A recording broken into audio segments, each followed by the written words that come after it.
Good afternoon, YouTube. Here's another amp on my workbench for repair and restoration.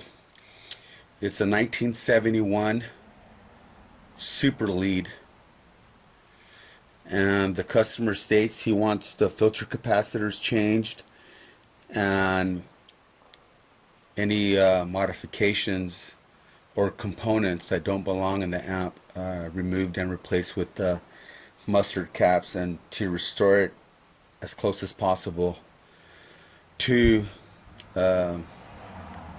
original. So I'm going to go ahead and turn the amp around. I'm not going to pause and fade into the back. I'm just going to go ahead and move it now.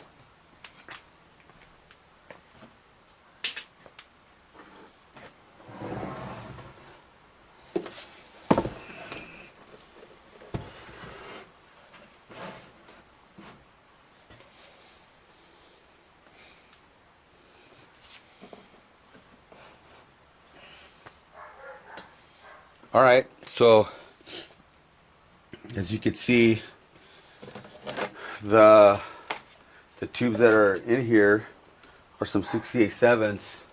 This one is no good. The getter chemical is already brown.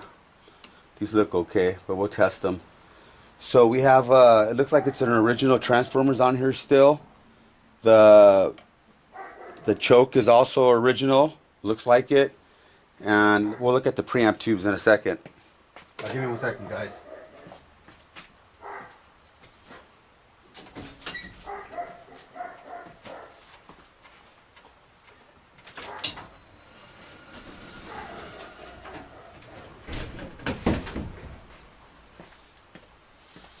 Alright, so from that distance, I hope you could see that.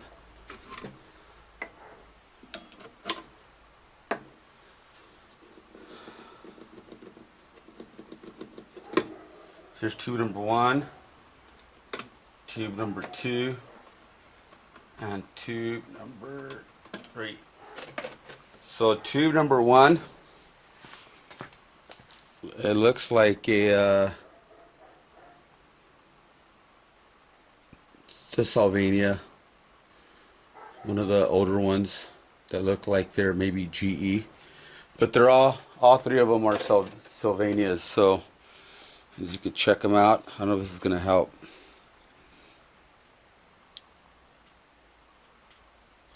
These are old tubes. I'm going to go ahead and remove these because they got to be off the amp anyways. If you could see that, can you see that? The getter chemical's almost gone. So we can't use that. We can't use this tube. This tube right here looks pretty good. It's alright, we're going to test it.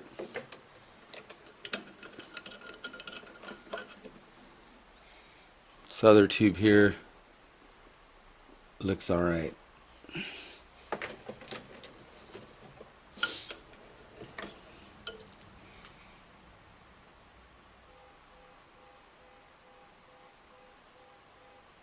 Alright, so what I'm going to do is I'm going to go ahead and fade away. I'm going to remove the chassis out of the box, and we'll go over it a little bit. But you know, just looking at it right now, it looks like somebody hardwired these right here for 8 ohms, and this one for 16 ohms by itself, and then this one for 4 ohms. And I know these amps came with 4 outputs, so I'm not sure if they did that because the ohm selector doesn't work, but the fuse holders are original. Looks like this is an original cord as well, the AC cord. Here's this Erie capacitor, and who knows what these are. These are LCRs, I believe. So let's take it out of the box and we'll see what it looks like. Stay tuned. Alright guys, I'm back. So the chassis is out of the box. It looks like it's a really old, dirty amp that was maybe forgotten about in the attic or in the closet, or maybe the garage or the barn. So let's look at the inspection tag that was done back at the factory. And I'm going to try to zoom in on it to see if I could get a better glimpse and you guys could get a better glimpse.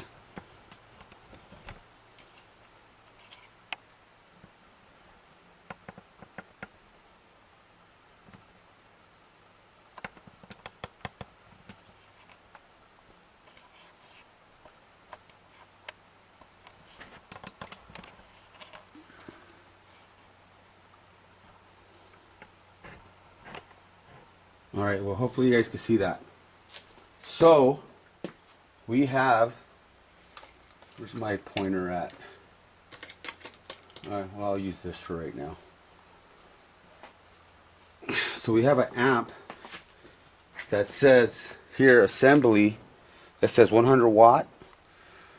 This person check the AC. I can't make it out. It looks like it says Dean on there. Let me double check with the magnifying glass.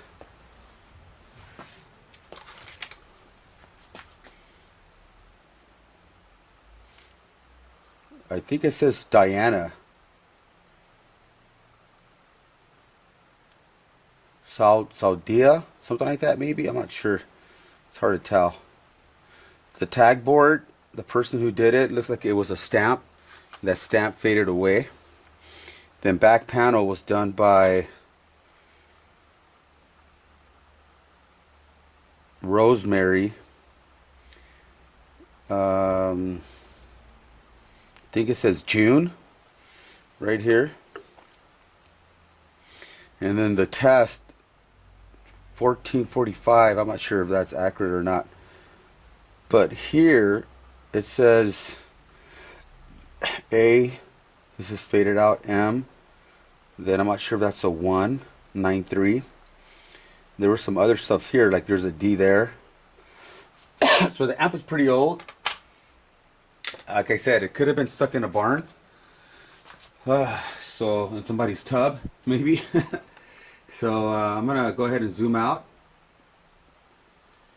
And then we're gonna go over some of this stuff here. I'm gonna reposition this camera again, so I apologize.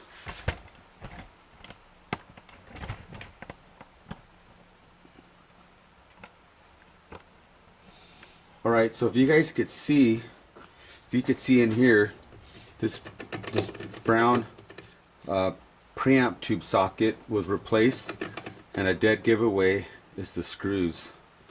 And plus it's a different color than the original white ceramic ones. But if you could tell on this one it's riveted. This one is not. This one is not either. So these two are original. This is a replacement. And then this is an Erie. I'm not sure if it's 50 by 50. It's faded. It's probably on the other side. We'll go over that later on when I go over the filter caps. So then this transformer here, there's no number on it. It's in the back, so I apologize. We'll get that later when I flip it over. So the power tube sockets are the same.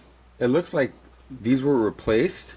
They're LCRs, but they used to put these in. I'm not sure if these still do, but I have a 96 and a 98 Super Lead reissue, and they come with LCRs. So if they are in fact from like the 90s, then they're over 20 years old. So we'll replace them, right?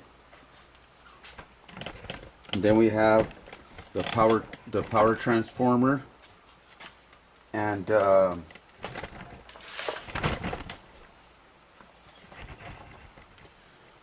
phase inverter. Then you have the mains. No, I'm sorry, these are the screens, the mains, and over here was your preamp filter. So as far as the power tube goes, I mean, both of these look original.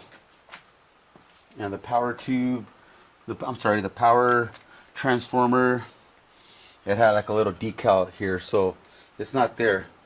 So let's flip it over and see what it looks like.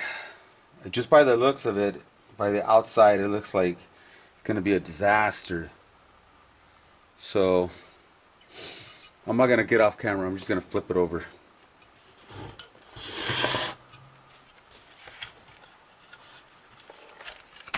Oops, sorry. So let's go over this bad boy. So we're gonna go up, back again, over here. We're gonna zoom out. Oh, we are, okay.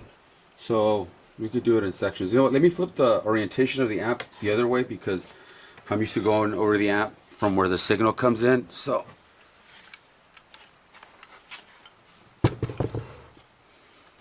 all right, so we'll start like right here. All right, so it looks like, man, well, I don't want to call it molested because that would be an understatement. I think he got butchered, and who would replace the mustard caps and put these on here? You know what I mean? So anyways, there's a capacitor missing here, which is your bypass cap, either 220 or 330, right? Look, it still has the 0.68 mustard cap, and it does have the 2.7 Iskra right here. So this looks like, I don't even know, I have to look on the other side, but these are probably 0.022s. This one too. This one is, I gotta look what that is. This might be a 0.1 UF, and then 0.022s on here. And I think those caps are made by Mallory. I'm not sure who makes them, but let's double check. Yep, they're made by Mallory's, and those are 0.022s. That's a 0.1 right here, and then that second one, oh, the other way.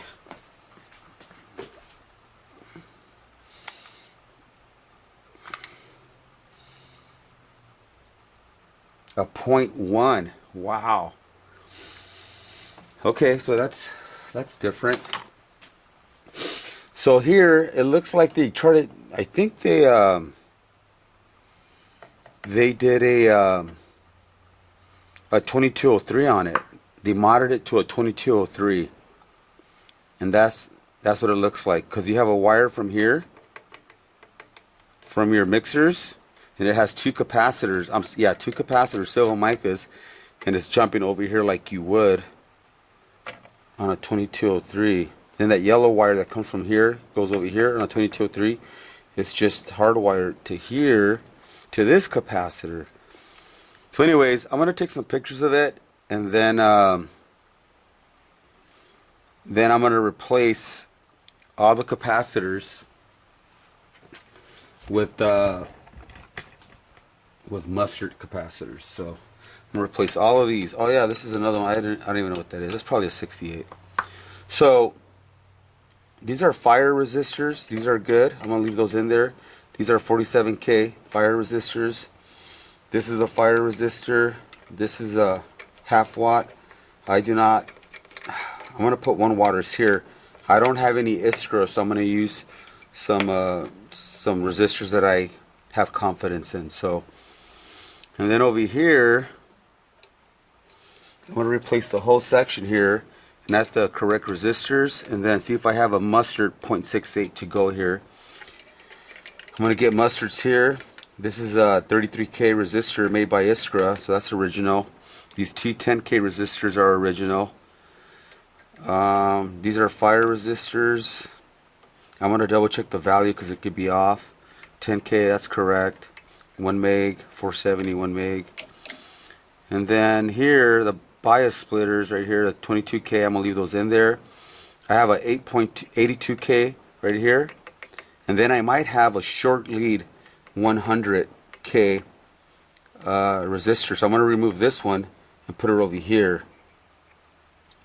And then this 47K, I believe this 47K resistor, it is. That's going to stay. The bias 15K resistor is good, and then this 27K, I'm not sure if you can see that. Yeah, you can. Bias resistor is going to stay. It has the original diodes, with the exception of this one. So I'm going to try to see if I could seat this back in there to look more comfortable, if you will, or stable. And as you can tell, yeah, this got replaced.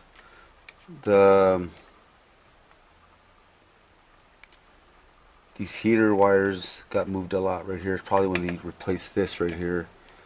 This is your shared cathode V3. That looks okay. And then here, the way they did it, okay, that's fine. Alright, so let's go over. Okay, so let's see this. When I see this metal, this copper solid core wire, I know it's a C1998 OT. So I gotta test this impedance selector over here.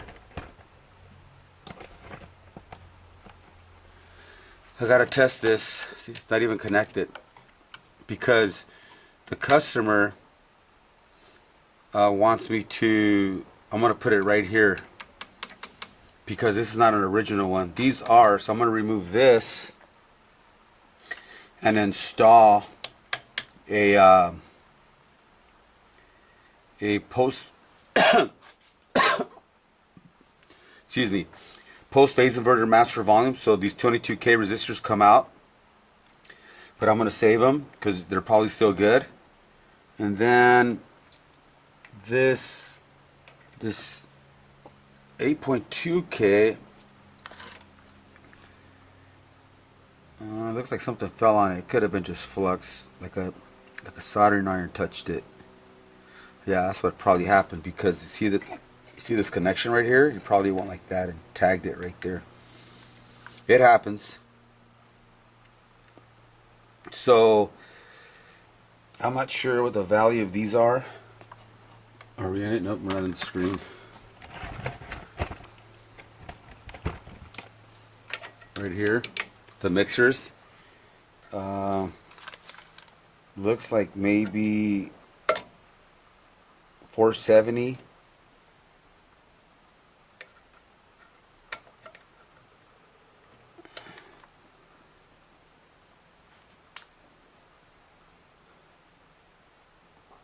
$470. So two 470s, and then down here at the tone stack you have another 470. I mean, silver micros are alright, but I think I'm gonna put some ceramic disc on there, like on my other builds.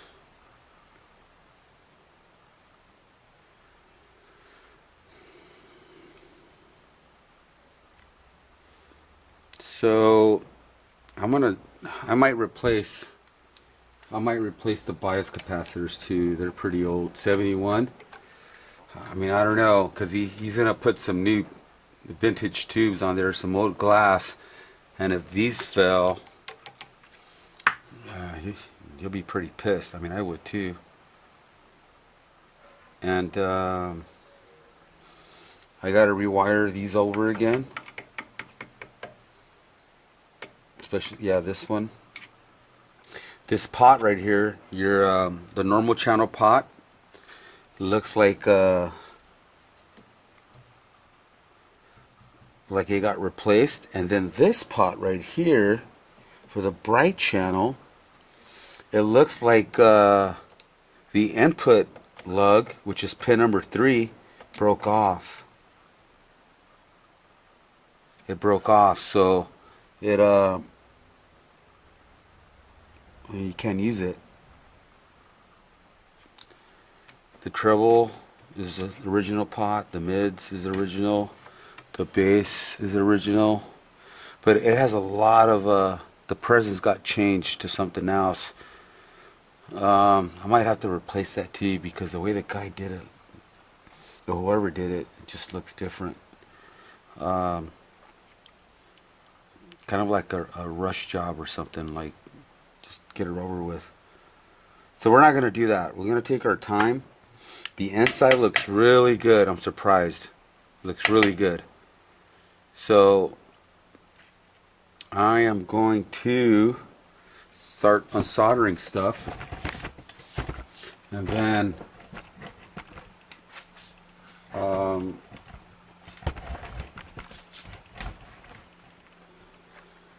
cleaning it up. I got to remove the filter caps. So here's your death cap, if you will, or your snubber cap. It's not a death cap, I apologize. It's a snubber cap. Some people think it's a death cap, but it's not.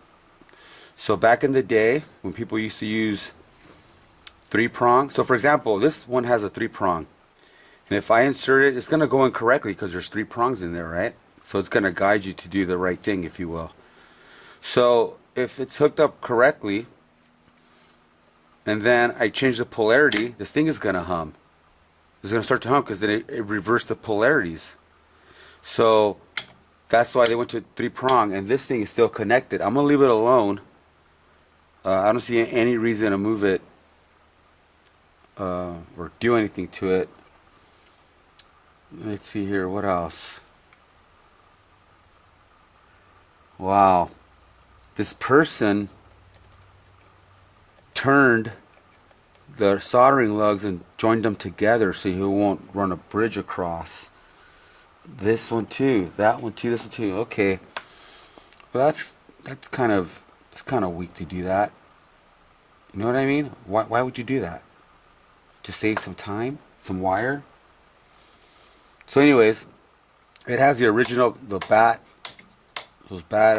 switches, and this is going to be a lot of work. I don't know how much to charge them.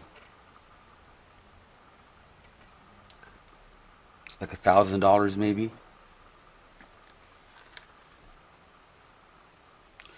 And these are, look at this one. This one looks like it took a hit already. Let's see. See that right there? What is that? It's like all that white coat on there. Oh, it's probably the resistor that broke in half. Let me see.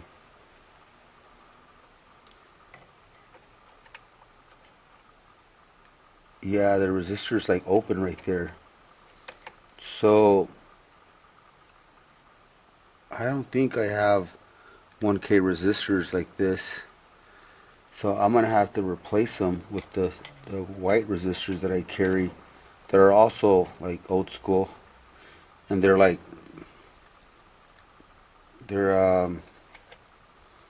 these might be original, but this one's bad. That one is dark right there that busted, and it kind of got that. So we're gonna leave that there. I'm sorry, we're gonna leave the swamp resistors. We're gonna leave those there, but I'm gonna replace the screen resistors. There's 4 of them. The cathode to ground for the power tubes is the same. It still has the paint.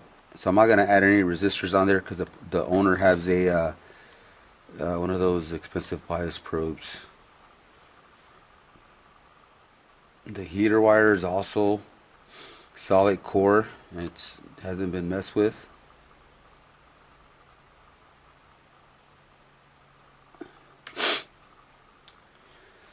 So yeah, overall looks pretty good. And then the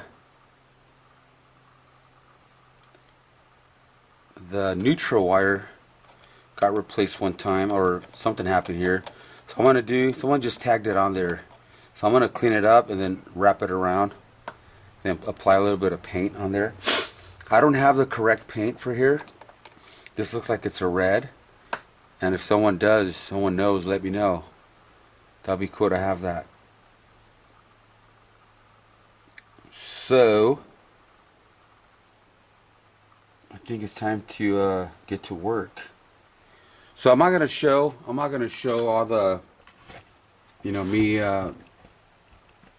taking this thing apart. So I'm gonna tune back in and show you what the amp looks like without the parts that are needed, that were removed, I mean, so we could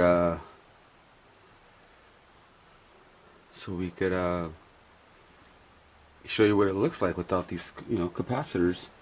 And then we'll stop again, and we'll remove the filter capacitors, and then we'll come back in and I'll show you what I did with the filter capacitors. And then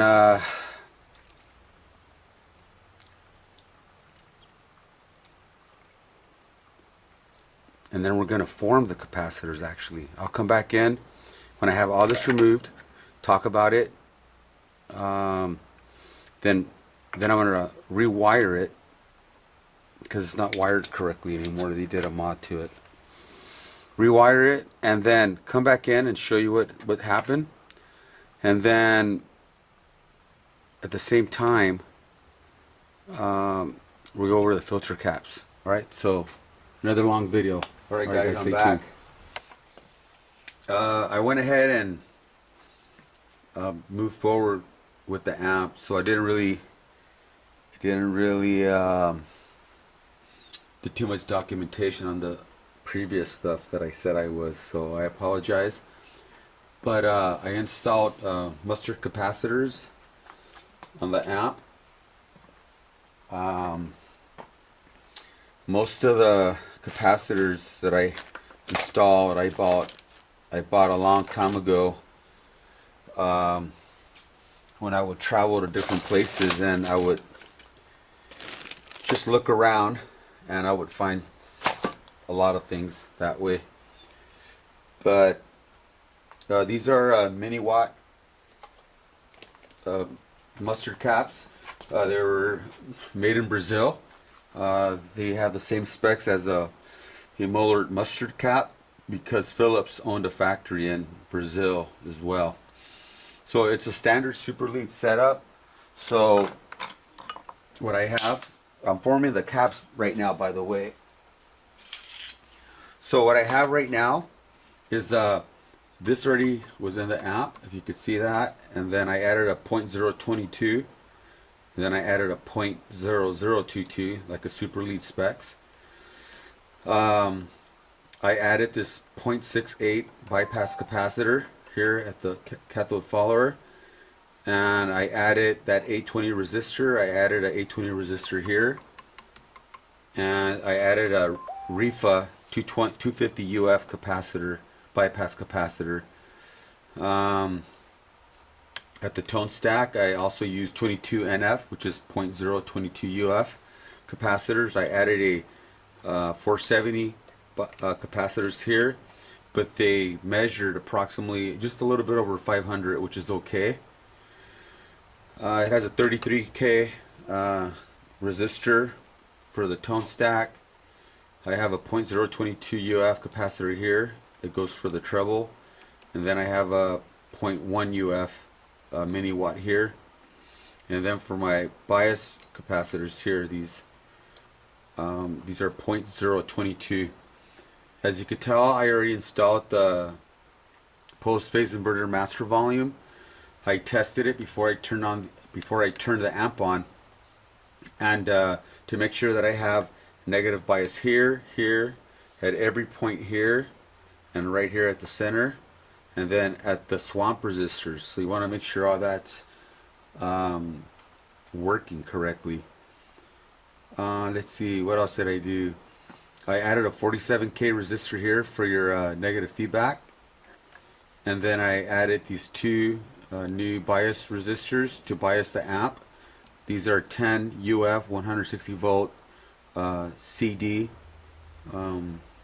capacitors, and those are, I bought those like a few years ago. When I was forming the amp, or trying to form the amp, I hook up my amp to my Variac so I could have a constant 120 volts. And when I took the amp off of standby, I popped the fuse of the Variac. So I started to inspect a little more, and the diodes that are right here, two of them were bad, so I replaced all 5 of them. So as of right now, the amp is being the filter caps are being formed.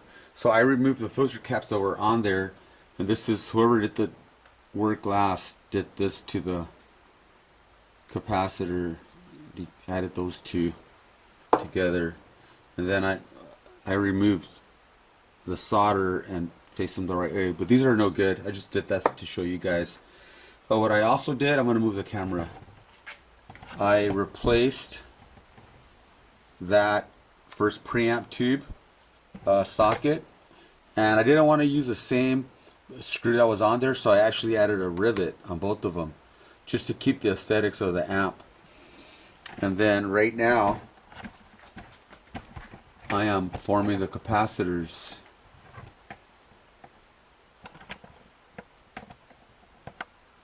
So your center tap that goes on your main fuse, on your main filter, excuse me, is right here. And that's, I haven't installed that yet because you have to remove it.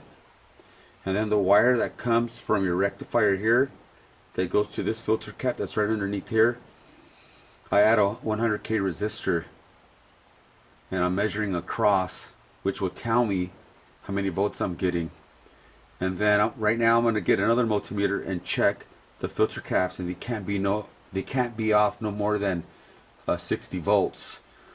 So in order to do this type of operation, you have to remove that lead that goes to ground on these bleeder resistors, 56K. You have to do that to both of them. So that's what I'm doing. So other than that, everything looks okay. The amp is working, and the voltage that I am getting right now on the amp,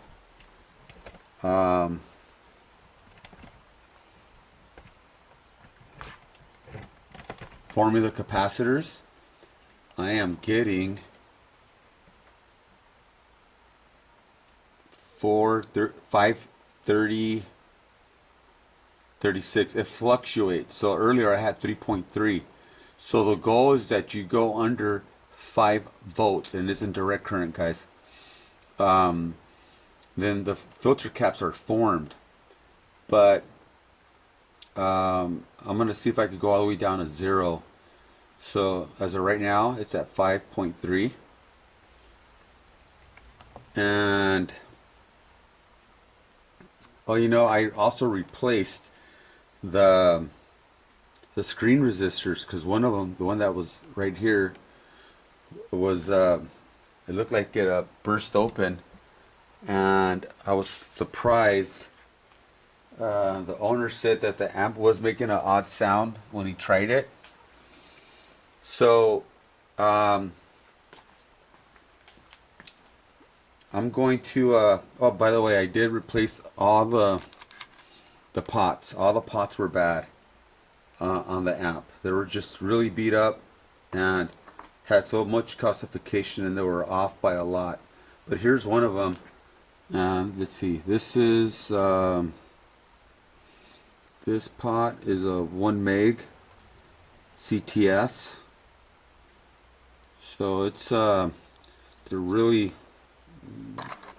not working correctly. So I did the whole I did this whole section over again. And these 2 lead wires, the green ones that go to the 68K resistors, I soldered back. I added some pink wire to bridge both of these input sockets on the normal channel. And what else did I do to this amp? Yeah, so right now I'm waiting for the voltage to drop to 0. Then I am going to wire back the 1K 56K resistors on the filter caps, and then at the center tap on the filter cap where it belongs. And then install some tubes, or get some measurements, install some tubes, bias the amp, and then test it out. So if you guys are not familiar with a post-phase inverter setup, so what you do is on the wiper of the dual pot, the red goes towards the chassis, and the black one goes at the outer pot. Then from there it goes this way to your swamp resistors. So it goes here. So the black one goes on this side for 4 and 5, and then the red one, the red wire, goes to 6 and 7. Okay, so then on the input of the lugs for this dual pot, then you grab the wires and then you solder them you solder like I did. You have to remove the 220K resistors that go here, because this is going to replace that. There's a calculation for here to do that. So the black wire lead goes here and the red one goes here, just like it did on the swamp resistors. So the black one goes here, and then the black one for the wiper goes 5 to 6. So everything's on this side. So your black wires are on your left and the red wires are on your right. And that's just how I wire it. You could have it vice versa, but it's I like to do it this way. And that's how you install post phase inverter master volume. What else? Yeah, so when I blew the fuse, I thought my power transformer was bad in here. Not my power transformer, the power transformer. And so yeah, I started measuring here and the diodes were bad. So what I want to do now is, again, just wait for that to bring the voltage down so I could continue, but I should be done within an hour. And then my one of the original pots, I'm sorry, not the pots, one of the original knobs right here. See that? This is what they look like. So I have one right now in a small little plastic vise that I have, because it cracked. It split open on one side like this, and then an awkward one going a different way, like to like 10 like 10 or 11 o'clock, and this one was like at 3 o'clock. So I added glue here and pushed it in, and it so far it's still on the vise. And then I'm going to turn it around so the vise can squeeze on the other side that's broken too. But these are original, and this is what they look like. They're kind of small too, but that's how they made them. Okay. So yeah, I should be done with this amp. The power transformers, I believe it's a DT2562. Just by doing some research, and very common in that year, and 72 as well, and 69 and 70. I believe they started using them in 69. And then the output transformers, the C1998. We already went over that. Oh yeah, so I installed everything like I was supposed to on here, on the impedance selector. And then I added my negative feedback wire to the 8 ohm tap. I'm using a 47K. There's a mathematical equation when you do that. So for example, if you have a 100K feedback resistor, excuse me, if you have a 100K negative feedback resistor, it should go to the 4 ohm tap. If you have a 47K resistor, it should go to the 8 ohm tap. If you have a 27K resistor, it should go to your 16 ohm tap.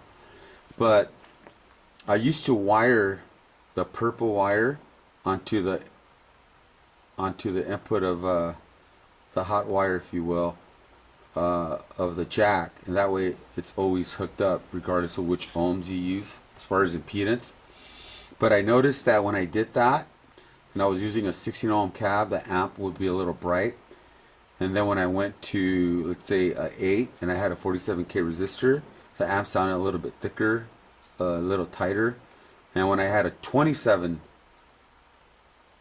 resistor here and I was on the 16 ohm tap, compared to having it on 8 or 4, the 16 ohm tap with 27K resistor sounded a lot better.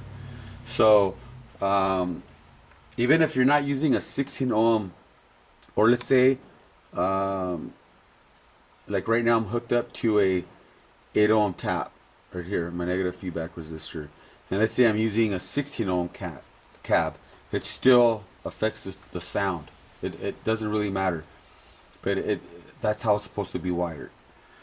So a lot of guys will say, you know, like the famous Eddie Van Halen amp, You know, it's hooked up to a 4 ohm tap. That's what they say.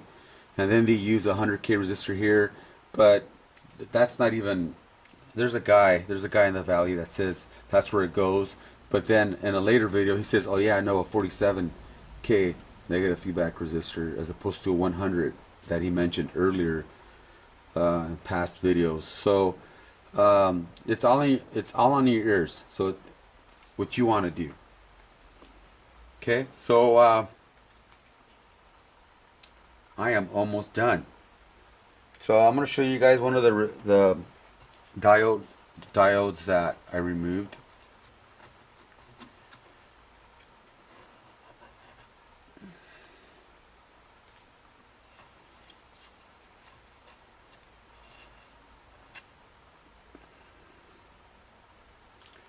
So this is what they look like. I believe they're bullet diodes. So because one of the sides here is tapered, so they call them bullet diodes. And then the numbering on there is too small for me to like read. But I'll see if I could get the numbering there later on. Just to document what I removed. Okay, so I don't think I'm going to follow up with you guys after I finish the amp. This is pretty much it. I'm just going to, again, when I'm done, replace everything back where it should be. Add some preamp tubes. And I'm going to test the Sylvanias off camera. And then see if they're any good to install. Because if one of those is bad, you could blow your output transformer. So right now, the multimeter is stating that I am at, oh, it just went up. It was 3 something.